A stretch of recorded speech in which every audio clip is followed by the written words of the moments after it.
Let's get it, baby. Let's get it. My name's Josh Snyder, and you're listening to Thoughtful Discussions. My co-host here at the 1028 Podcast Recording Studio. What's going on, y'all? It's Corey Ochai. You know, the one and only, man. And we got a magnificent guest today, man. It's actually really amazing. I'm gonna let you bring him in, Josh. I'm excited about this one, guys. Long awaited. Excited. I've been trying to put him on the list for a long time, and very glad that it worked out today that we were able to make it happen. The universe provided. You know what I'm saying? That's how it works sometimes, man. Absolutely. And we met 5-6 years ago, going to shows and being out and doing our thing. Mm-hmm. And I was trying to be out there in the community, meet people, and if it was something that I was doing printing for, I wanted to be there as well, which I still do enjoy doing that. And then and this relationship with just the photographer that was there grew and grew, and we were able to help each other out in lots of different ways and work together. And the circles that we kept intertwining with were very similar, and so we just kept working together. And it's been a fun friendship that we've been able to. It's been a great journey, man. And me just meeting this guy, it's been really cool. He's just real chill, real. God, he has a vibe about him, man. Absolutely. But once you see his work, it really coincides. And we're gonna get all into that, man. We're gonna get all into that. He's a rock star when it comes to like without it's completely effortless. It's total wild. rock star. Just not it's in his medium, and not. It's not music. It's his thing. I think we got him. I think they ready to know who we got here. Without further ado, absolutely. I'm here with Xavier Thomas, aka Art, from ArtLikeUs, the photographer. Hello. That's so right. That's here. Right. One of the top photographers in Pittsburgh. We got him right here next to us on Thoughtful Discussions with Josh Snyder and yours truly, Corey Ochai. I'm excited about this. What's up with you, X? Not much, man. Visiting Pittsburgh again. Came to see some family. Visiting Pittsburgh. Yeah. Visiting Pittsburgh. I thought you were from here, my guy. You from here? Nah. Originally, like, if you want to know where I'm born, I was born in D.C., but I grew up in Uniontown. Okay, that's dope, man. Yeah. That's dope. It's Uniontown. Like south. Yeah, I know where you at. Yeah. I know where you at. Uniontown. It's wild because you go through your thread. You're everywhere. You're in Cali. I mean, you all over the place, man.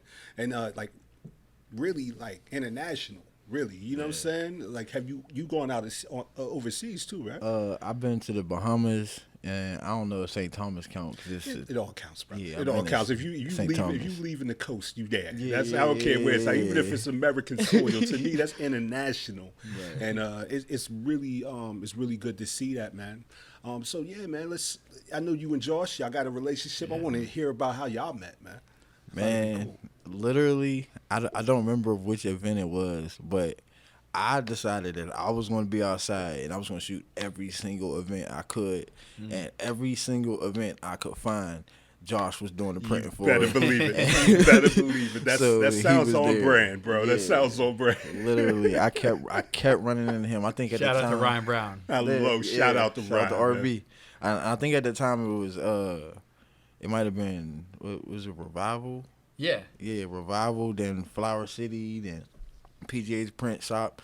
So like, for me, when you say the word print, it's just Josh. So like, that's our relationship it started there, but then we became great friends through like conversation. Because I'm one of them people. I'll vent on the internet. I'll tell you how I feel. I got you. And I feel like Josh was always the person that was like a ear that had an opinion that still had some respect for you. Because like a lot of times, if you see somebody's emotions, like you kind of feel like you have an air of superiority because you didn't do that or you aren't there. So like people are condescending, but his conversation was always, I could tell he had an idea that he wanted me to get, but he was willing to hear what I had to say so he could understand how I felt before he delivered it. So like, that's why I think that's why you're so dope at your craft. How important is energy to you, X? Oh, I'm like Lauryn Hill, bro. I know that's right. If, talk if it ain't working, brother. I ain't working. I'm out. Yeah, and I'll give you your money back right there. Yeah. I mean, because you can tell even in your work, you can feel the energy. I just seen some work that you did with PGH Print Ship. You was with Josh all day. All day. And just going through just seeing the footage, I'm looking at it like seeing the flicks. I'm like, yo, it felt like I walked through his whole day with him, like you were with him. I felt the energy in the pictures, you know. And it's one thing because everybody has a camera these days, right in their pocket. Sure. But just because you got a camera, it doesn't really, doesn't mean you know exactly how to use it to get those type of emotions, man. Where did you start in your journey? How did this even come to be, bro? That's wild. I just thought about that, just saying it. Like, that's wild. Where did this start? So I could honestly say, like, photography, that if I was to look at like a root cause, my mom always had like disposable cameras.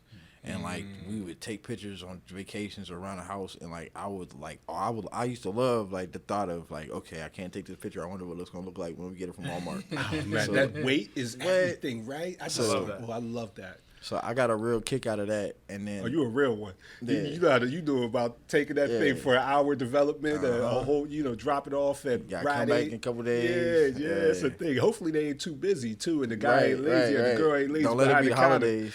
Real quick shout out. These days, if any of our listeners are wondering, you can take your film to Bankrupt Bodega in Bloomfield. They will develop it. They do an amazing job. I know there's not that many places out there that still do that.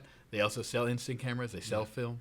It's a good place to be. It's my go-to. That's my go-to. I just start shooting in black and white. That's where I go. Yeah. You know what I mean? They treat you right. The conversations I be having, that's a whole different. We've done that podcast. We have. Go back and check it out. Go check that one out. That was a heck of a podcast. I just had to throw that in. Yeah, that's great right there. Right. Yeah. But yeah, so it came down to disposable cameras, then like digital happened with like cell phones, and my mom bought this like Motorola cell phone, and like now I'm sure the camera is like super grainy, like it probably looked horrible, but I was like fascinated because like I just took a picture and it's right here. And then what a difference. Yeah, you feel me? And then the Droid X came, and that was like my first smartphone. And I like just found myself driving around, and I would stop at like a stop sign if I saw something pretty, and I just liked it. And then Wiz Khalifa came, and him and Dan Folger, what they did sparked off like a whole revolution on the internet. And they started talking about the day to day. Yeah.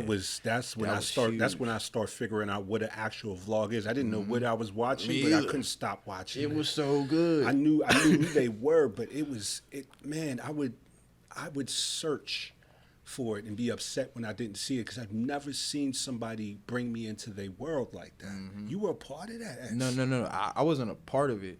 I was also witnessing it, but what I took from it, because at the time I was outside, I had a little bit of paper in my pocket. It's a thing.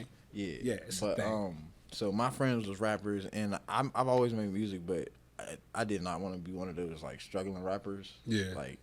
I thought I was too cool to do that. So I wanted to get into the entertainment thing somehow, and my friends was rappers. I was like, you know what? I can do the camera. You should add value that way, man. I like the way you think, brother.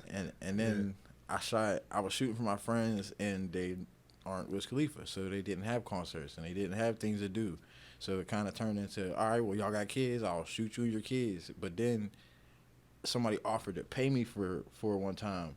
It was on like $15. Yeah. But then like it just made my head like it went blue. The light switch. I can do this for money. The light switch clicked, man. That's an important moment. Yeah. That's an important moment. It's also important to do something because you'd like it first. I like that. I really like that. Absolutely, Josh. A lot of people think like, what can I do and make money? And if you're just doing something and then you make money doing it, it's a way better transition. Yeah, I hadn't thought about $1. Yeah. So that light went off. And you're like, whoa, I can make money doing this. I think we should sit on that a little bit. You hear that, guys?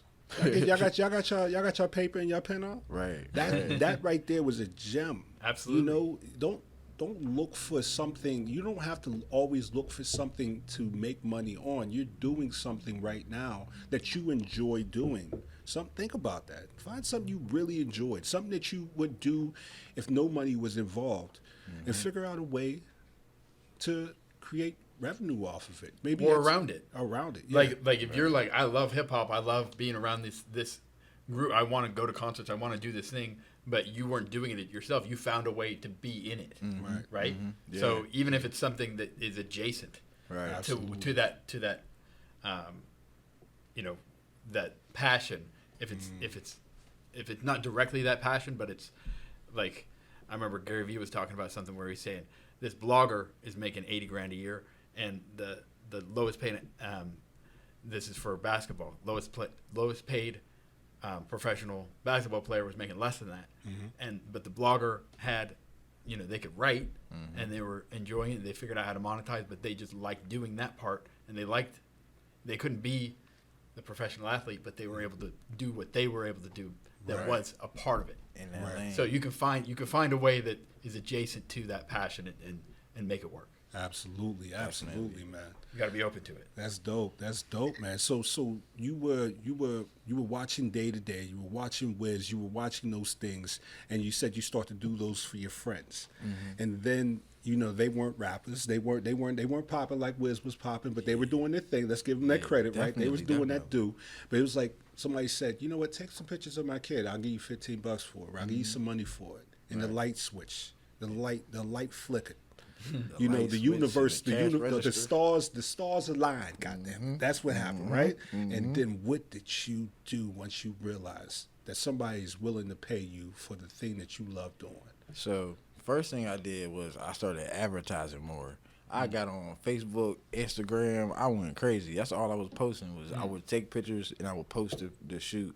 And I would like post, because back then, like, it was kind of like, how long ago was this? Probably like 2010, 11. Maybe. Okay. Yeah, I forget when Wiz's come up was, but it was like the same exact time. But so it was cool to post a bunch of pictures. There was no like the algorithm didn't care. People were looking for it, so I would just keep posting this shoot all day. And then it went from $15. Then I got somebody to pay me $50, and then where I want to say I went to 100 after that, but I don't remember. Do you remember any of the posts that you wrote? Like how would you like, hey, you looking for somebody to take pictures of you? Hit me up. I don't remember that. Okay. I do remember in 2013, I still got that tweet on my Twitter. I said my only dream is to be a sought out photographer. Yeah. Oh, you accomplished that, my guy. You there on that. Yeah. You know what I mean? You there on that. When you People- pulled up, I people knew are- you were. When people are buying plane tickets for you to come out, It's confirmation. That's It's confirmation. That's Right. confirmation to that. Like, Right.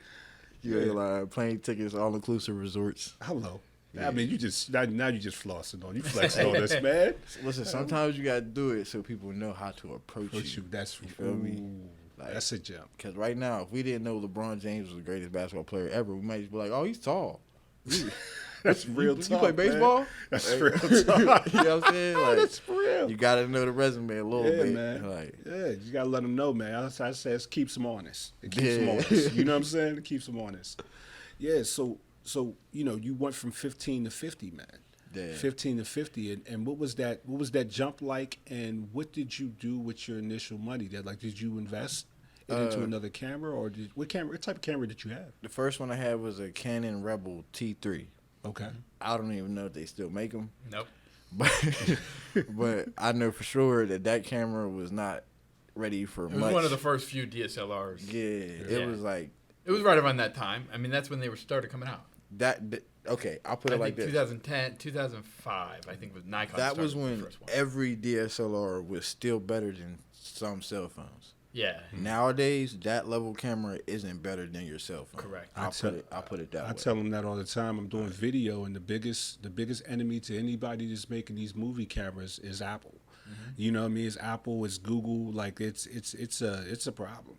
Right. Yeah, not a problem. I think it's They have a It's lane. They got to beautiful. make sure they stay in that lane. Yeah, they yeah. got to make sure that, because the phones are going to keep trying to get into that lane, and they have to keep making reasons why theirs is not. isn't that an arms race right there? It is, of course. Absolutely.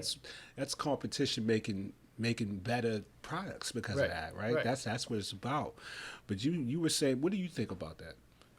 I honestly feel like cameras on phones have gotten to the point where like say you were going to have a birthday party and you didn't want to hire a photographer, you can get away with using your phone in most of those kind of situations. But whenever it's coming to something high speed, like this is a dramatic example, but like NASCAR Right. or like a basketball game, Right. or something low light like a birthday party or something at the club, I feel like what's going to be required of a phone camera, it can't do that and still be usable as a phone. You feel me? So like, Absolutely. I feel like Apple would almost have to make a camera that has phone capabilities as opposed to making a phone that has camera capabilities. You feel what I'm saying? Gotcha. But bro, like literally the control that you have over the traditional camera versus the phones, it's gonna be a long time before we're like seriously like, I might not buy a camera, I might get a phone. Yeah, I got you. It's far off. Well, that is coming from the one himself. So that's the information. I asked the bird. I'll ask the fish how to swim, not a bird. You know what I'm saying? Right. And that's what you're doing over there. I'll let y'all go on. I just want to make sure. Yeah, you're good. So I want to ask you about, like, when you started charging money for the service that you're doing, did you have any trouble like convincing yourself to charge more, or was that something that was like natural for you? You're like, okay, I could charge for this, no problem. I told you earlier, Yeah. Artists are horrible at business. And I'll say, even to this day, like, I'll look at my resume, look at all the work I did, look at the hours I put in, look at the time, everything, and be like, I might be charging too much. So, like, to this day, I deal with that. Right. So, No, I do too, and Yeah. I absolutely do myself. Right. You know. Yeah. No. So all entrepreneurs out there, and if anyone's listening or you know someone who's an entrepreneur, we're already beating ourselves down to like a low price, and then when people are like, "Hey, can you hook me up with that?" You're like, "I already kind of did." Like I already. This is the hookup. Like I already keep my prices low. Like I'm trying to be competitive against other people, and I'm trying to make sure that it's not something that's gonna totally clear out people's bank accounts, and like, I want people to still be able to use my service, and I want to be busy. I don't want to. I want to be booked, and I don't want to not. Like if I'm too expensive, and then all my customers are gone, then it's hard to repair that relationship. I wonder where that comes from. Yeah. But we're all doing it. Yeah, I know, right? I know, and that's what I mean. It's like now that you have an opportunity to sit with three people that do that. Part of it, I think, is giving yourself permission to allow yourself to lose customers if they aren't going to serve you the way that you vision what you're doing. If it's what you there is a period of time where you should be underpriced and over deliver and really turn out a great product, but it's a marketing strategy. You're doing it for a purpose, for a certain period of time. You have to promise yourself that you're going to do it for, I'm going to try this for 6 months and do it for this price. I'm going to undercut everyone. Let's see how many customers I can get in the door. Right. Then I'm going to phase 2 is going to be this. But that was my idea coming in was actually it's a great way to get new customers, right? Because you may not be providing the same service that a professional place with more experience is offering. So it is, you're going to try to do your best, but you are also giving them a discount because you're not your best yet. Right. And I want to dig in on that, right? Yeah. Because that's exactly how I operate, right? So Yeah. I'm operating like that. And then, like I said, this 1028 has only been there for about maybe not really officially a year of actually providing the service. Yeah. But just getting into it, I was like, you know what, I'm going to come in low because it'll bring more people and I will gather the experience. But now I'm getting to the point where I'm starting to understand how to do that and understand how much work is needed. Correct. And now I still have that price out there. And then it's getting tough. It's getting really it's getting tough. But also when you do raise those prices, swallow the that price again. You correct. know what I mean? So, correct. And once you get to that point, and I think the next transition, at least for me, is the people that want to spend just a few bucks are not the greatest customers. The people, so like, I mean, you've seen the things where like trying to get $50 from someone that has 100, you're taking half their money, but trying to get $500 from someone that has $1 million, it's nothing. So you're like, depending on who your clientele is, it's much easier to get, if it's the people that are working with you, if they have the money to spend it, then it's not going to be as big of a problem. And if you're trying to serve people with like $1, $2 things, it can be kind of tough, depending on who it is. Yeah. So X, I know this is something that you've dealt with. Yeah. How did you kind of navigate that? How did you navigate that water, man? So for me, when it comes to like pricing people, I've always tried to price for like the area I'm in. So, and also, you're welcome to say if you're not there yet, or that's something you're still working on. Yeah, I mean, it's something I'm still working on for sure. I definitely don't have like a solid pricing model. Like it definitely fluctuates.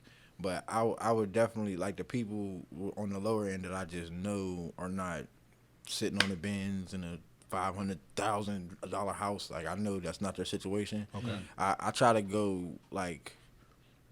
Remember back in the day, get a pair of Jordans for like $130. Oh yeah, the shoe man. I like to stay around where they're at, because I know if when I was in the hood, if I wanted to go spend some money and go have some fun, if you said 200, that's like, oh, what are we doing again? But 100 kind of it's accessible. It's like having that 99. Instead of not 100, it's 99.99. Honestly, so many people didn't learn that trick. That don't work no more. Yeah. I don't care what nobody says. That don't work.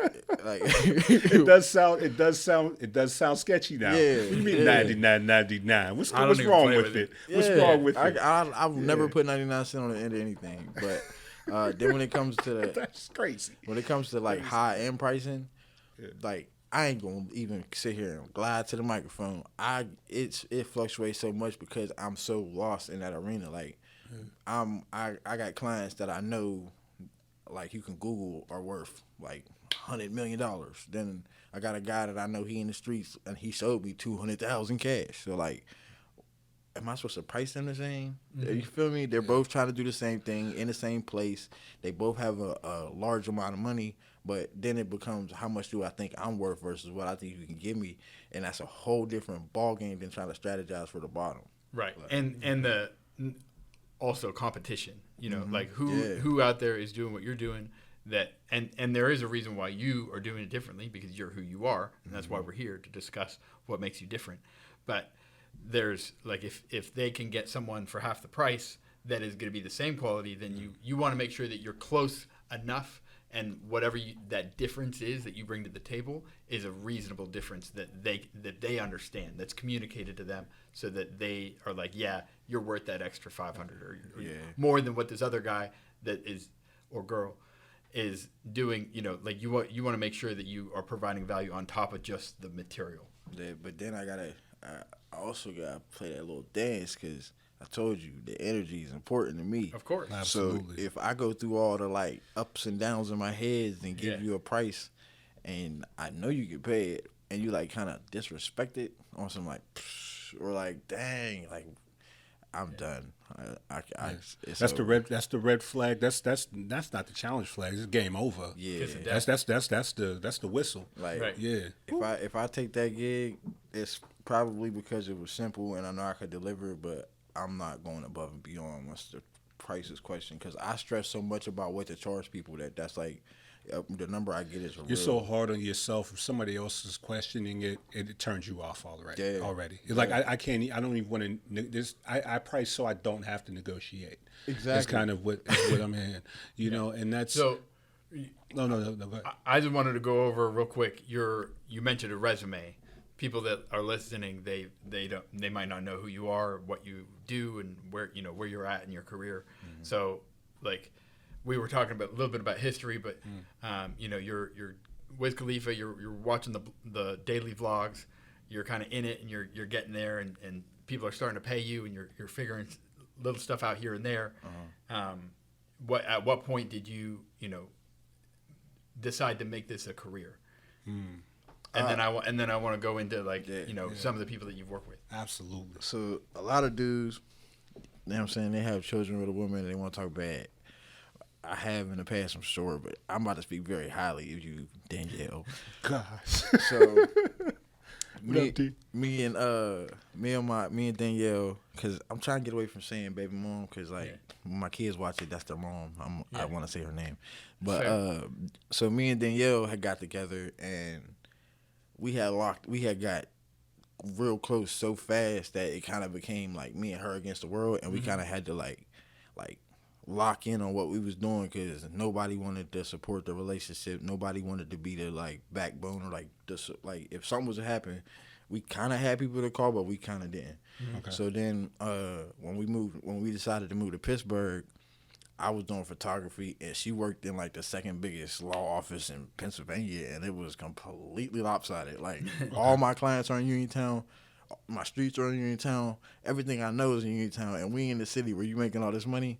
Yeah. This ain't gonna work. You feel me? Like as a man, I just didn't. I couldn't. So I told her like, look, babe, this is inconsistent.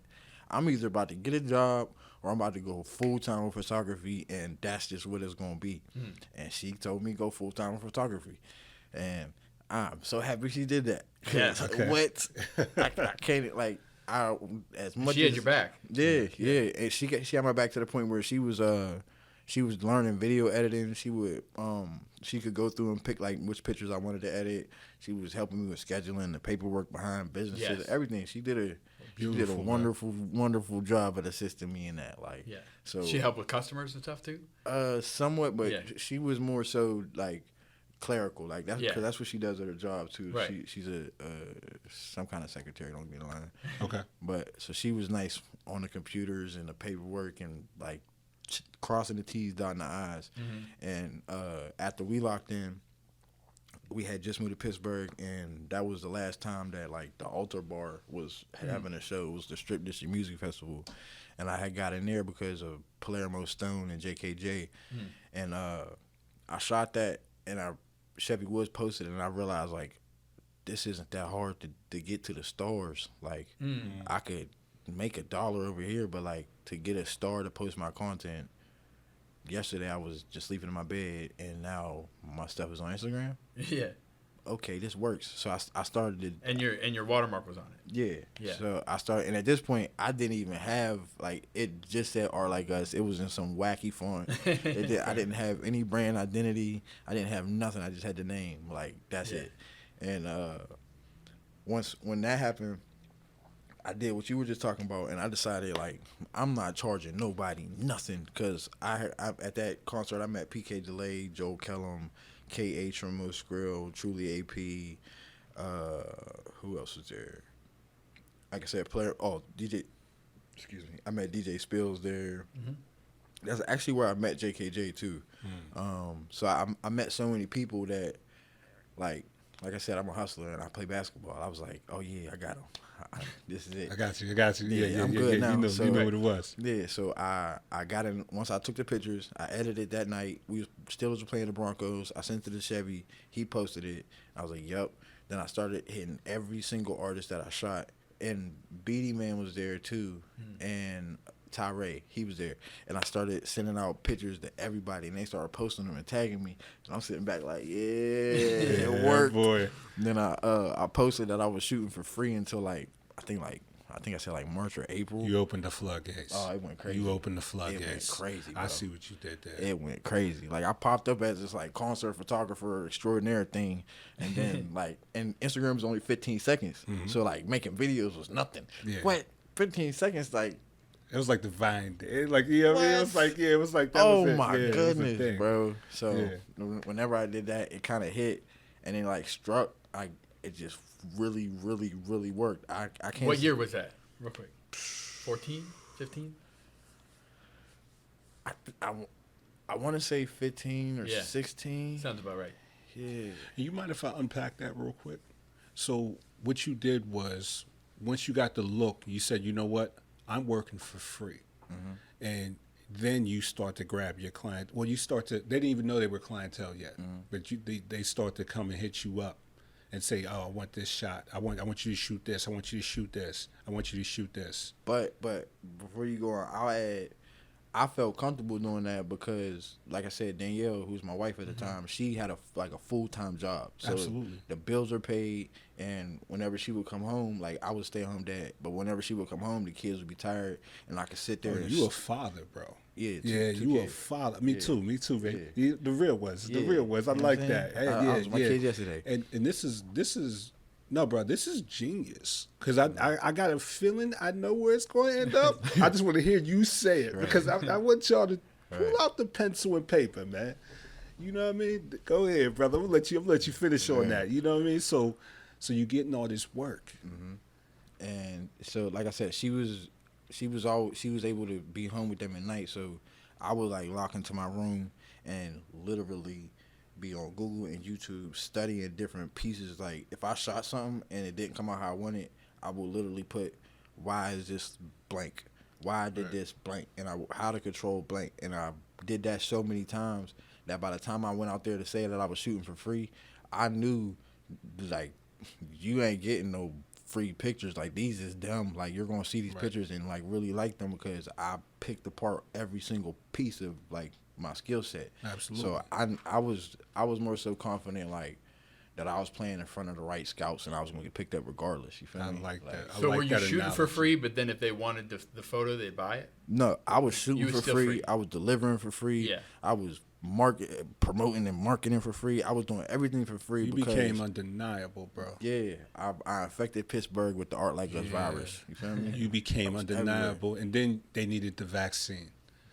Oh God! You racked up and said, "All right, now if you want it." And now you just shot with everybody. You built your resume. That's genius, bro. So who else you got? By the time you were done with that, who else did you work with? That's a different level, man. By the time I finished that, I had shot, as far as Pittsburgh goes, I had shot Hardo, I had shot Wopo, I shot Stoney, Stevie B, Asco, Black J or Hemi. I don't know what you know him as. Like I said, PK. I shot the whole company. PK Delay, Joe Kellum, Deem Trill. I shot the whole franchise. I shot. You documented that the whole time, bro. Well, listen, I'll say this confidently.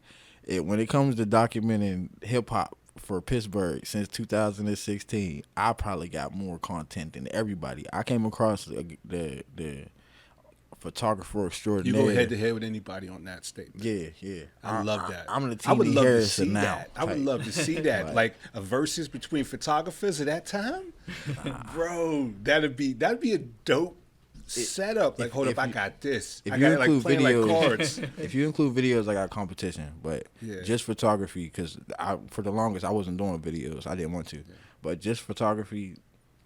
I would set that up just to see who has what, and then create, and then like, all right, we got enough stuff for a documentary right here, right here. We got everything we need. That'll be a dope way to like get that started. Nah, another one versus between photographers in history. I would want to go up against he don't. I don't think he shoots no more because he don't want to. But Mies Latif, like he was low key like doing the same thing. He was him at that time, but he was just like so, like nonchalant. He didn't care. He was like over it by the time I started getting motion. So like him, Jordan Beckham, shot by Ross. I think his name is Zach Ross.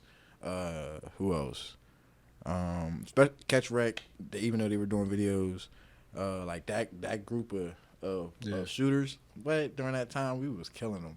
Like, oh my goodness, I was so happy and proud to be a part of that group because when I first like came to Pittsburgh and was eyeballing, they were all I kept seeing. Like, yo, that's hard.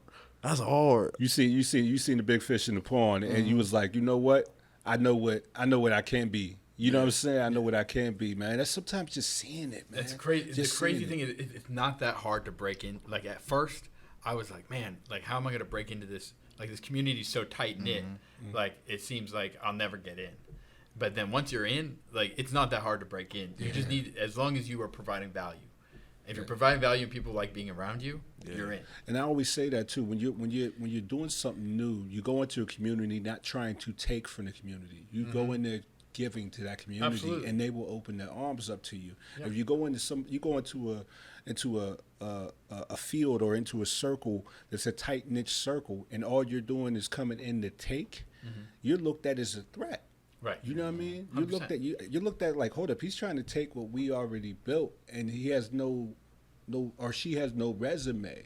You know, you have no. I don't even see the work behind you. You just coming in automatically thinking you deserve something.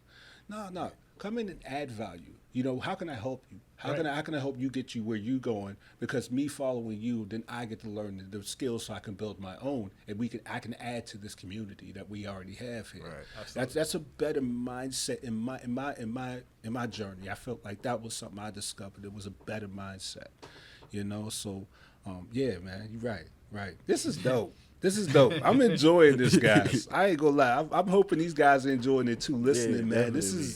This is everything right here. It's wild, like it's my story, but I don't really talk about it that much.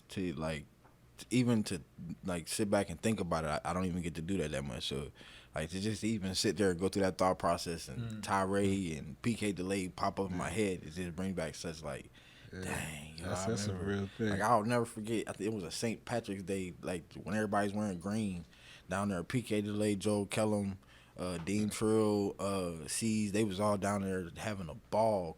Fat Corey, it was so much fun. Like, and I did that for free.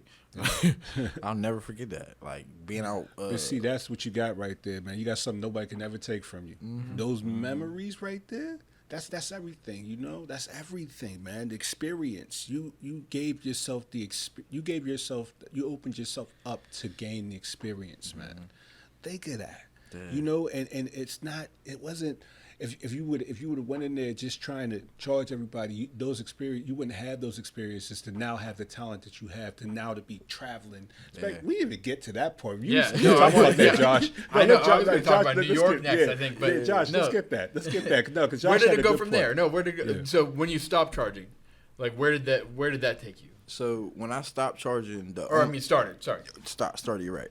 So the only person that I kept working with it without paying was and even he would throw me some money every now and then, but his name was Black J, but it's Hemi now.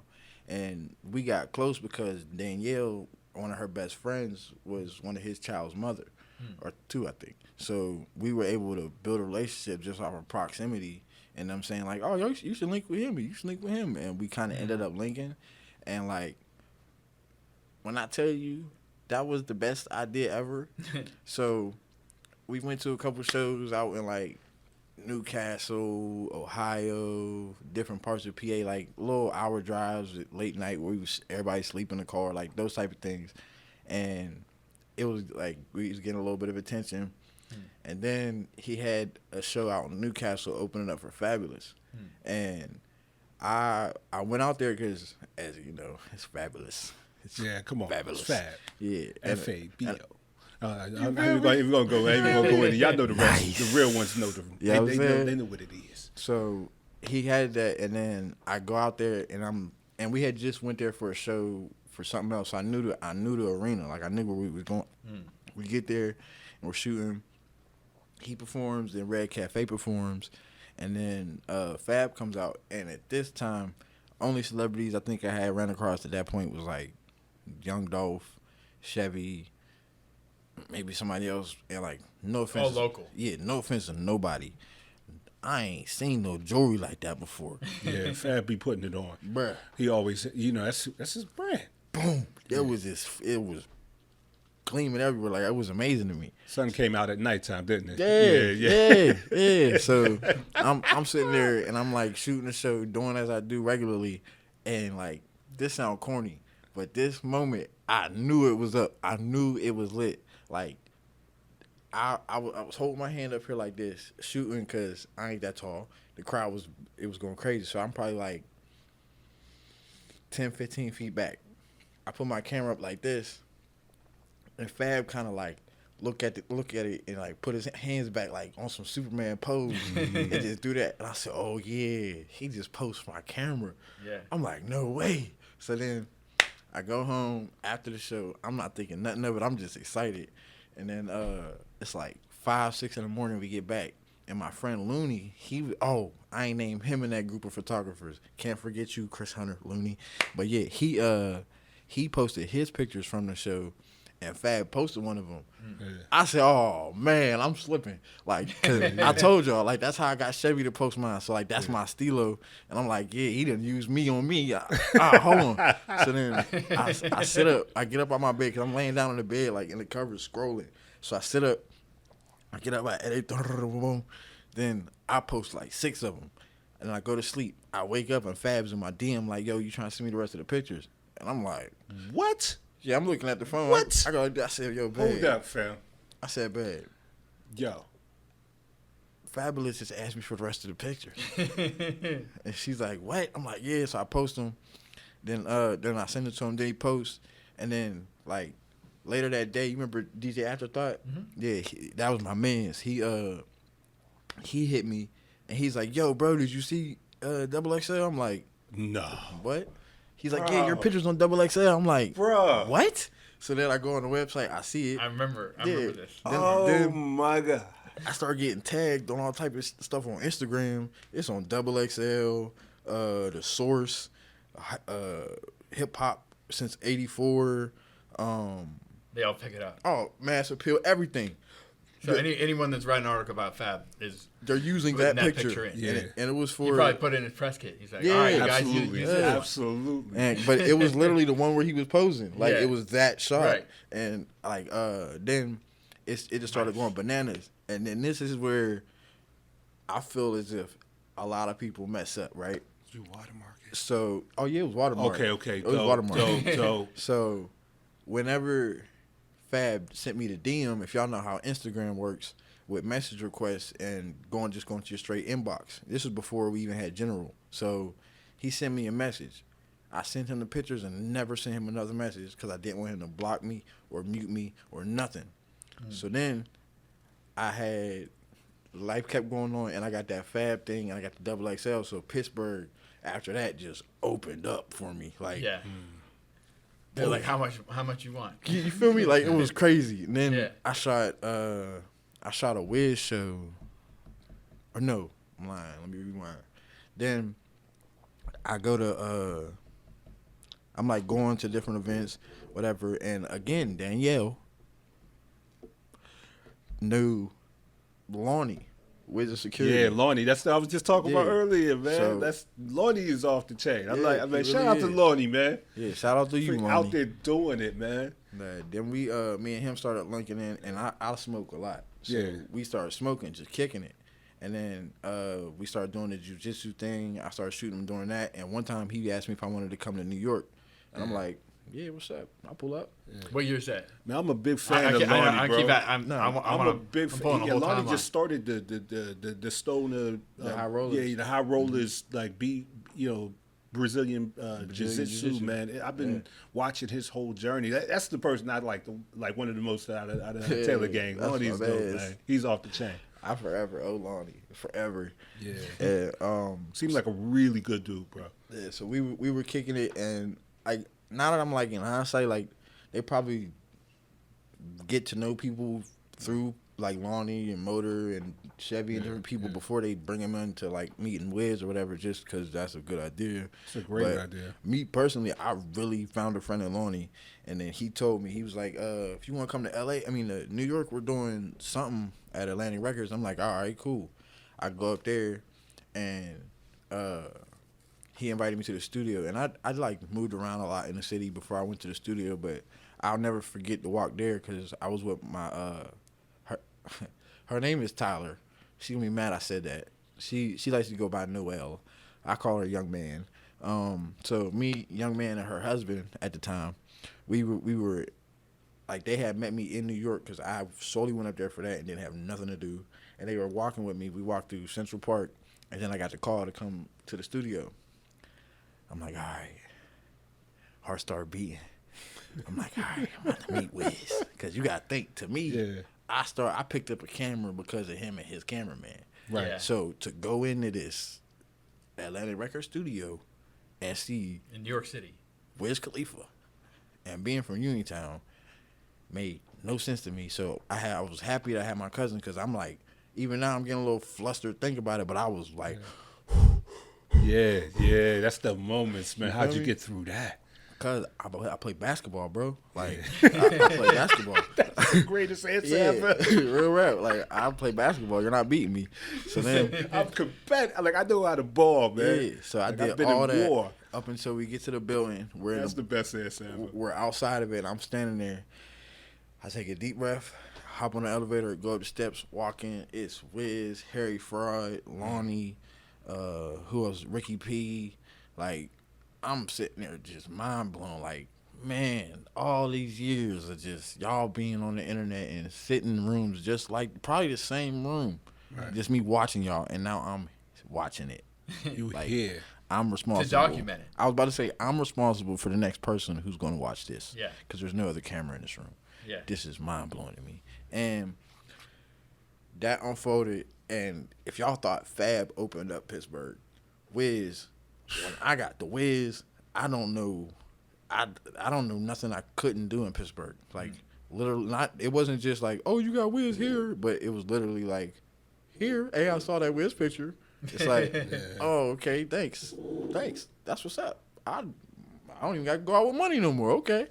And then what like cemented me into like in my head, because if you do something once, it's like, all right, you do it again, it's like, ooh. But if you can keep doing it, that's when you get that like inner confidence. And that's I shot the Mac Miller show in Pittsburgh. He liked my content and was like, yo, come to Philly. I hopped on the bus, went to Philly. But I met a guy there named Jared Duran who has been there in my life somewhat like you have. Like, he's more of a distance, but that he's been such a good friend of me in the same way. And I met him at the Mac show. Then we stayed in contact, and Fabulous ended up going to D.C. because he's from Virginia. But he had the plug at Bliss nightclub, and he was doing their content. So when I saw that he was in control of their content and Fab was going to Bliss, I said, you know what? I'm from Connect DC. the dots. I said, I'm from DC. Hop right on the bus. I hit Fab was like, because let me rewind. Whenever they message you, your messages then go to their DM unless they place you somewhere else. Yeah. And if I never messaged him again, he had no reason to place me anywhere else. Right. So in my head, I saved that until I knew I needed it or could use it. And then sent the ace in the back pocket. Yep. Then sent them that message when I'm literally already on the bus. Like, I told Jared that I was going to shoot regardless, but I knew I was going to get Fab. I just didn't have it locked in. So I'm on the bus. I'm sending Fab the message, and I could scroll back now and still this there. is dope, man. Keep rocking, and brother. I'm like, I tell him like, hey, I'm in DC, and what I say? I said I'm shooting at Bliss in DC and saw you was coming tonight. If you need a camera, let me know. Something to that effect. And he said, all right. He responded within like 10 minutes. Said, all right, I'm gonna have my mans hit you. And his mans ended up being Big Fendi. I don't know. No. Yeah, I'm about to say, I don't know if y'all know Big Fendi. Yo, he's the one that brought, the Barbie in the game. He brought Nicki into the game. Yeah, you know Big what I mean? Fendi. Come on, man. Like, come on, bruh. Yeah. So he hits my phone. So Fendi makes those calls.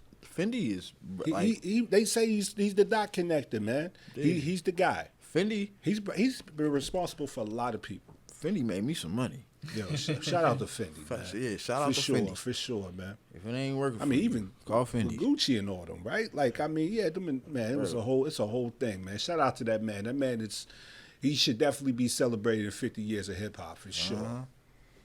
Bruh, I don't listen. I've never seen like somebody speak on Fendi and I'm not have to give him his flowers.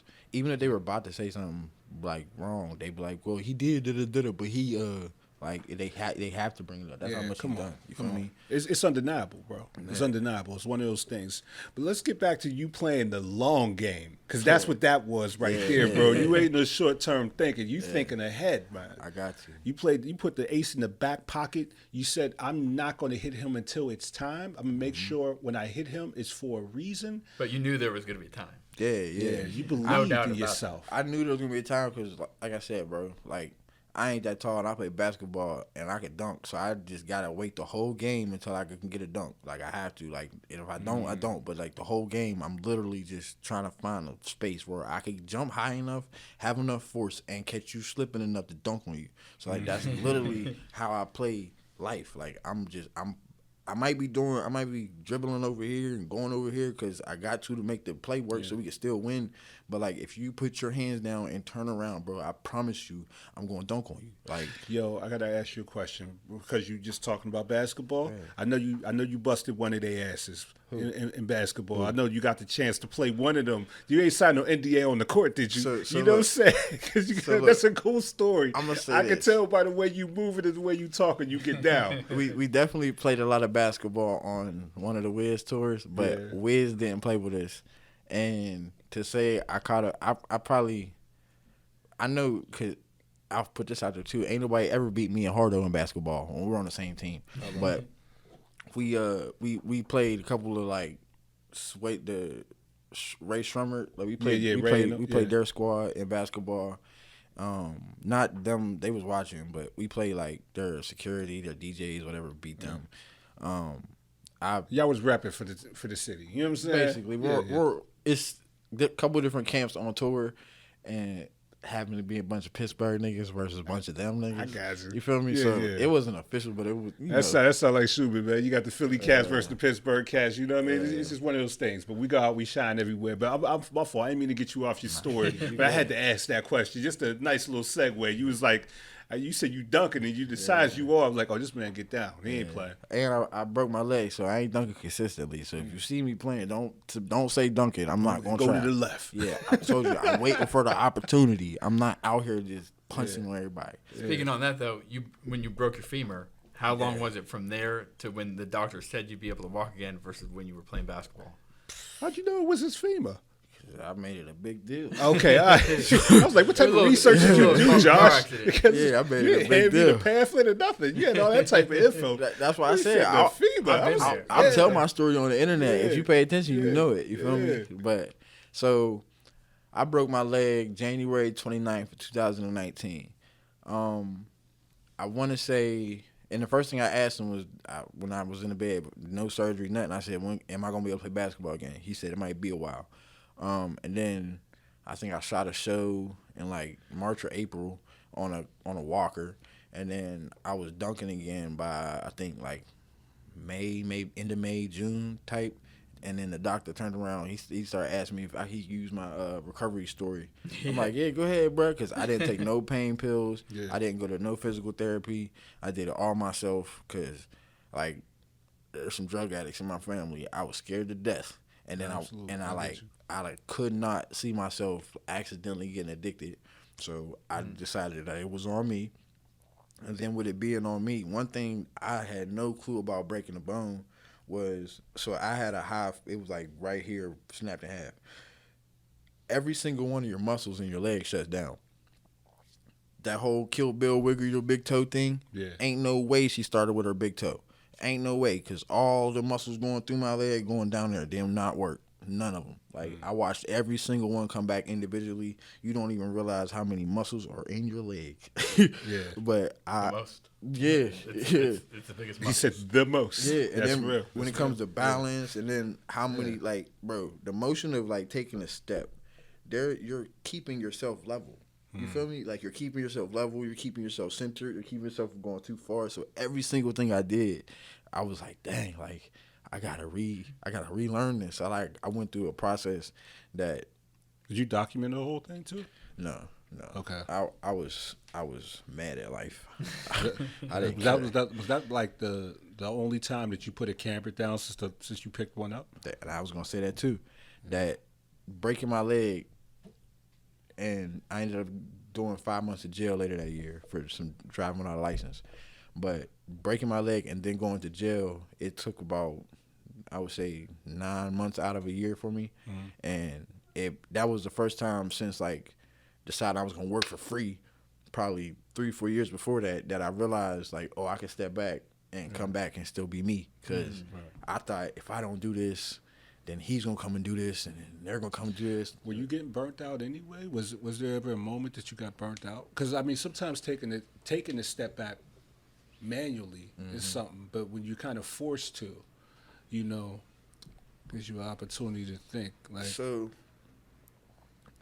Gary Vee says something about work-life balance, and he says if you're like literally doing what you want to do, there's no work-life balance. Like, your work is your life, and your life is your work. Harmony. You feel me? So for me, I was able to stay so active, have my kids close, have my grandma, and every situation that I like found comfortable, accessible.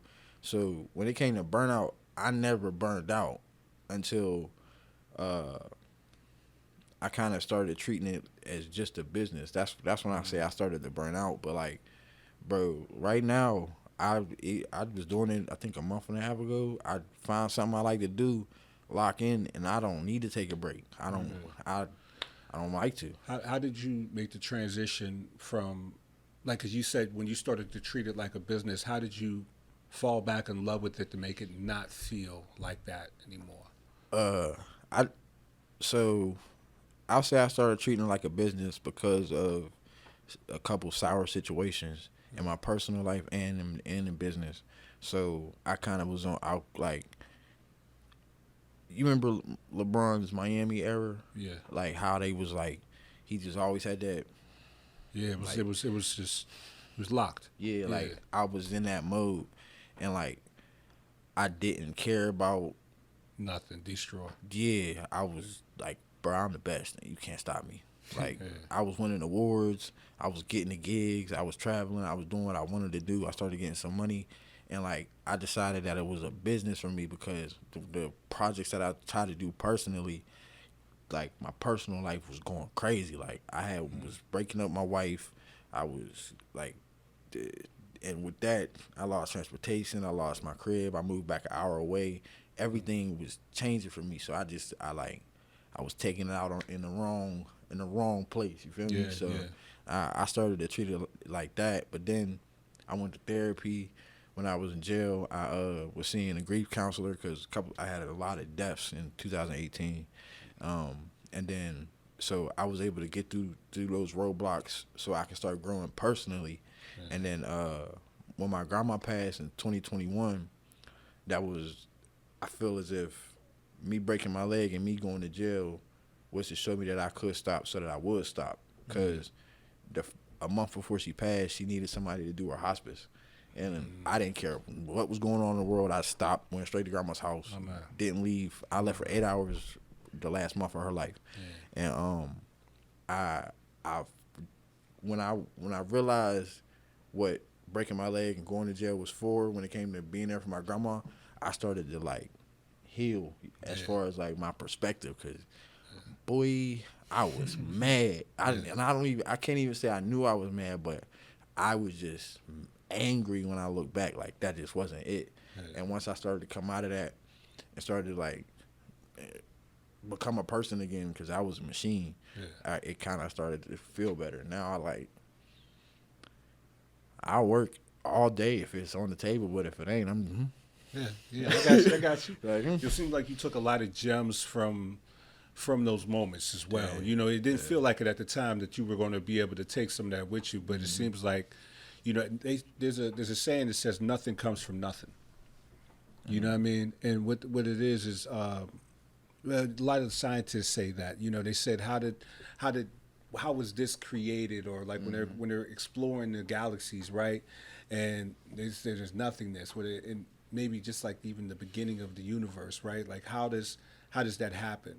Because nothing comes from nothing. You know what I mean? Like everything has a beginning, a reason for existing, all of those things, right? And I think like these moments that happen, you know, every moment that happens has its purpose, you know, and there's builds purpose. onto the next one. You damn right, man. Go ahead, Josh. I know you got a lot to say on that one too, man. No, you were saying that's about it. No, there's a lot. There's a lot here, man, and you know what? I really wanted to get into like the craft of it, but your journey is art. Like your journey is a master. It's a painting. You know, I'm seeing a masterpiece being formed right there. Like, and it's beautiful to hear you talk about it. So humble, you know what I mean? Because I think that is the thing to me that is the most wonderful thing, man, that you're just out there doing what you love, and it's obvious. Like there's a reason you don't talk, you don't mention those names because then people's eyes get big, but I think your story is even better than that was just tip of the iceberg. Yeah, no, because there's so much more in there. Like, and there's so much other things that I would love to talk about as well. And I know we're running a little short on time, but man, like, bro, I commend you, man. And that just hearing your journey is already motivating me. I got a few things I got to edit tonight, actually, and I was feeling a little sour about it because I was looking at it as a job, but also I was like, nah, this is what I love to do, and I do those things. You know, when I can't get it to look a certain way, I'm on Google, I'm on YouTube. Yeah. I'm looking up how to make it get to the point I want, and I enjoy that. I actually enjoy that part. When I find something that I don't know what's going on, let's figure this out, right? And it's the journey, man. And yeah, man, there's a lot of things I heard in your story that I'm gonna take with me, man. I know that for sure. It's because, like, for me, right, growing up, everything's centered around basketball. Every conversation I got is gonna bounce back to basketball, and it's because with Kobe Bryant and his like Mamba mentality, like. He got all these fans now that he dead. Like, I cried when the man retired. Boo hoo, tears. My Danielle thought I had my son in my hand. She thought that something happened to my son. I was crying so hard. I watched it three-peat. I watched everything with my mom. I remember Rick Fox, Devin George, Robert Ory, all of them. You feel me? Like, I was there. I remember that, and I really paid attention to this man. And I watched when he went with Hakeem Olajuwon and got his footwork together. And then that made me start paying attention to footwork and the details. And then hearing him speak, I'm like, yo, he knows what he's talking about. And it was really just because he loved basketball so much that he wanted to be the best. And to be the best, you got to study the little small parts. But, like, you don't study those little small parts if you're playing basketball to get paid. If you're playing basketball to look cool. You don't care about that. You're going to go try to do crossovers and shoot threes or whatever, but he was so good at everything that it like just made me like, yo, this is life. Like, that's the way this is supposed to go. So like, it's obvious you move like that, bro. Yeah, it's, bro. It's obvious that you move like that because we haven't. The money was. It's not about. You're not doing this for the money. Even though the money helps you continue to do it, it feels like the way you're approaching the work, the cameras, and all of those things, it is bigger than that. I'm just saying that's not the primary reason. Yeah. You know what I mean? And it seems like you're perfecting a craft. Yeah, that's what it is. You know what I mean? Mastery. And that's what I look at. I started saying this because when you spoke about me being humble, like, don't get it confused. I'm a fan of Kobe Bryant. I'm a fan of Michael Jordan. I'm a fan of Kanye and LeBron, Jay-Z. I really feel as if I am the best. I used to put on all my stuff, illest in the business, but some people don't like that, so I just stepped off. My first brand was called Hard Work King because I really felt like nobody's going to work harder than me. Yeah. But I only carry this air in this sense of, like, being the best in my head because I know the work that I put in, I know the work that I'm willing to put in, and I know that you probably didn't do that if you're talking trash to me, because if you did, 100%. You would understand that I put this work in because it's obvious. So, like, I'm humble, but I'm 100% sure that I'm good. Well, that's why. The humbleness is not, no, you just know. Yeah. Like you put us in the cage. On that. You put us in the cage, right? Me and you, and who's walking out of here? Like, I'm walking in calm. Because I know what's happening. Mm-hmm. Yeah, you're walking out of that cage. Yeah. You know what I'm saying? Like, for sure. And that's, and it's not arrogance. It's just confident in your ability and the time that you put in. You put in the work. You were in the gym shooting. If you ain't know Kobe was in the gym, you think he's an arrogant asshole. Yeah. That man was working. Every time. When you was out there partying, when you out there at the club, guess where you at? He's in the gym. And if I ain't getting paid to be at the club, I'm on YouTube. Yeah, I'm only working when I'm in the club. Yeah, swear. I make money in the club. I don't go to the club for fun. Spend money. I ain't going there to spend money. I'm going there to make money. It's different. It's different. I'm the type trying to get booked for my birthday. Yeah, we talking that talk now. Let's get back to it. I got one closing statement for me is just like I try to be very humble as a business owner. I know there is a certain level of self-centeredness that naturally comes with, you have to, in order to achieve goals and in order to make sure things get done, you have to make sure you put your mask on before the next person, before helping someone else. Mm-hmm. So in your personal life, you have to, you might overcommit, and then you end up having to it bleeds over into your, personal relationships with family, friends, and partners. But if there is a level of like pride and like you can't be humble all the time. Like you have to believe in yourself, and you have to hype yourself up and make sure that you keep going. But like in general, the day to day, I think that I carry myself in a very humble way. I'm a good listener. I try to give everyone the time of day and give be present and give of myself whatever I can, and so the humbleness is there, but there are very few people that I think work harder than I do. I could, yeah. And I'm not, and that doesn't. No. You're not saying I'm that. not coming you're that from saying that with an arrogance. Like I'm being It's not. dead ass serious. Right. That's facts. And when I'm working, it's like, how can I do this in a way that, if I could do this twice as fast, then I can get more done. It's not that I want to be done early. I want to get more of it done. I want to be more efficient. Exactly. Yeah, right. And so, like, what is that going to require? How do I get there?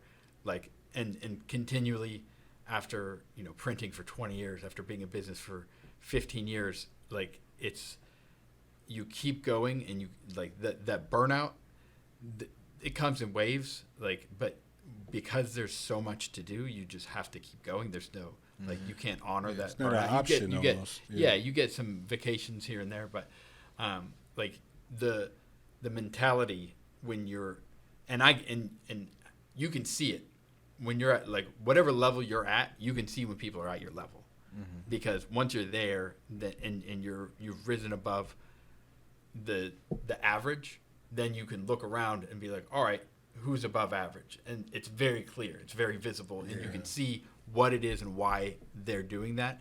And part of this podcast is to show people the people that I can see that are above average. Absolutely, man. When it's in you can see it on. Appreciate that. You know what I mean? That's real, man.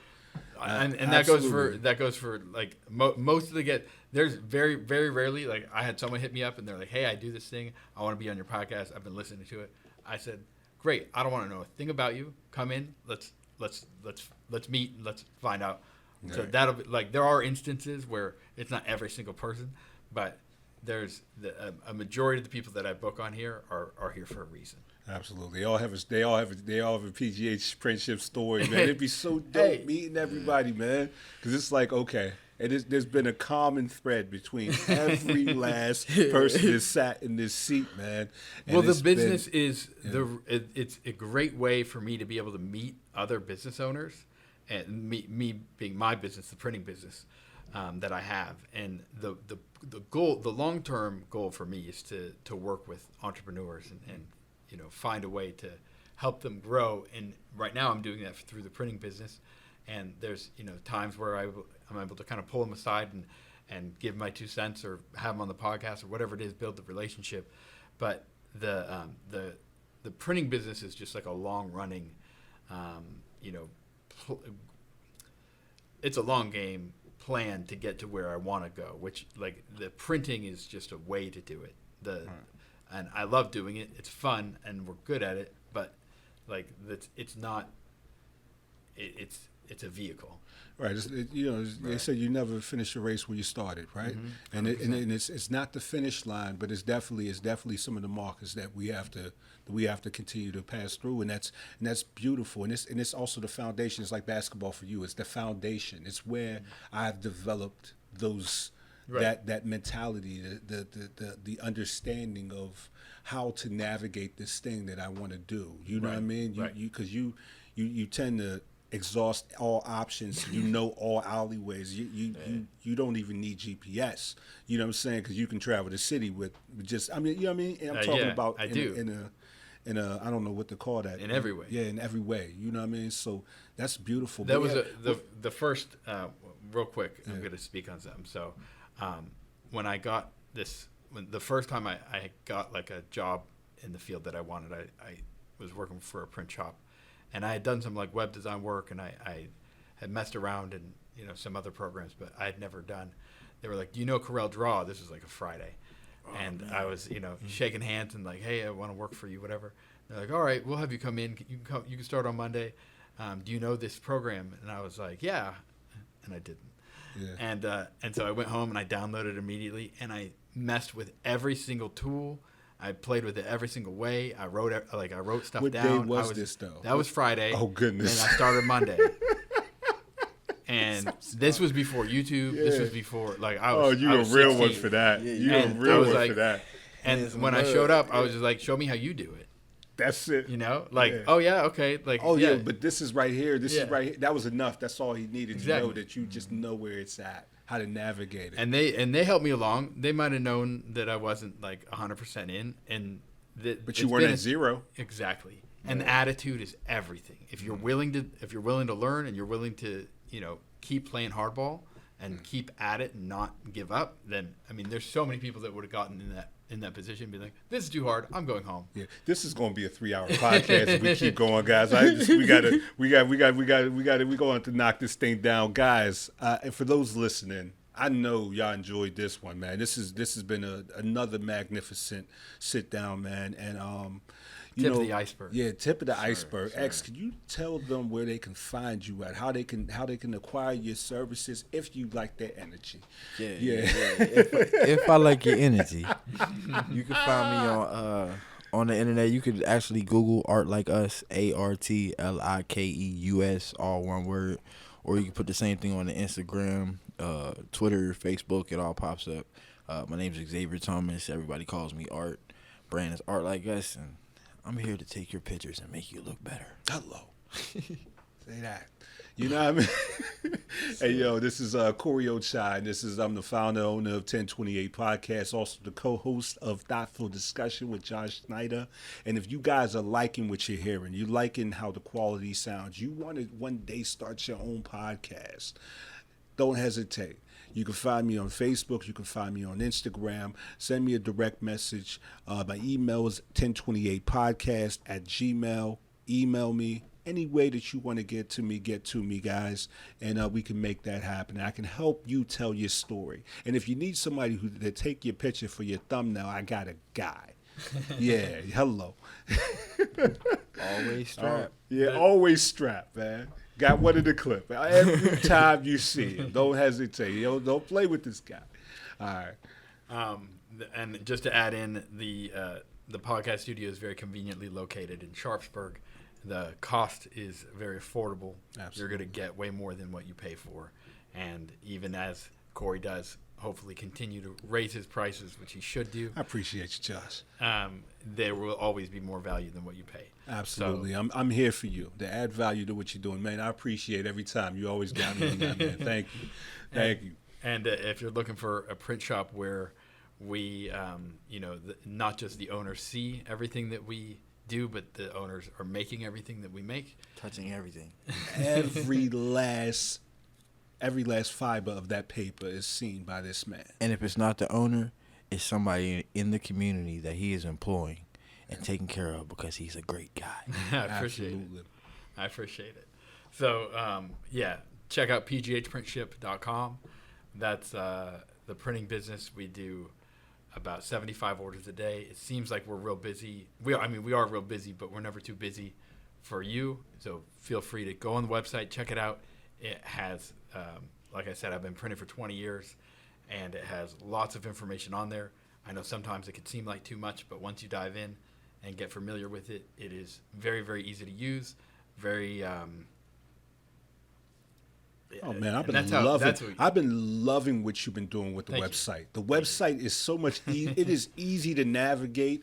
It is very user friendly. It's color coded, so you'll know exactly what color you need to stick with. Guys, I am telling you, if you are looking for a place to print, if you are an artist and you want somebody who has the eye of an artist to print your work, so it can kind of look the same way you feel when you explain it to this man.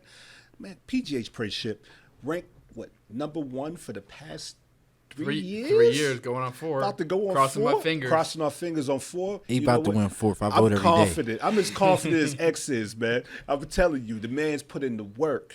And that's why. It's not an arrogance thing. It's when the work is put in, you just let the universe do the rest because you literally put everything on the table. Show up You every know what I'm day. saying? Show up every day, put the work in. That's what I'm hearing. And that's what I took from this podcast too. Yeah. You know what I mean? You put it all on the table.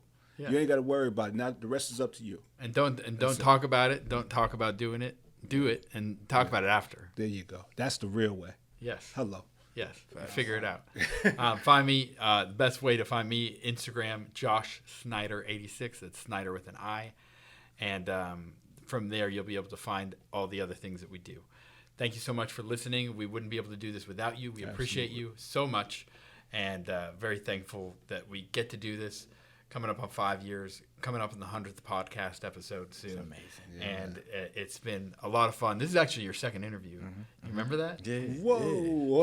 I think it was like within the top 5. You showed me. Or I think you like showed real me. early on. Yeah, Real early on. maybe. 2018. Did you have the video for that one? Oh, yeah. Yeah, that was the one it's you had up the video there. for? Yep. I think I saw Is that. that the one you hold? I was at Revival. Yeah. I was at okay, Revival. Okay. Yeah, it was a fun time. All right, man. Yeah. So there's gonna be another one. So Absolutely. much appreciated. Thank you for listening. Like it's you just spent over an hour with us, and I don't take that lightly. Me neither. We respect every minute of it. We appreciate you, and you're the reason why we can continue to keep doing this.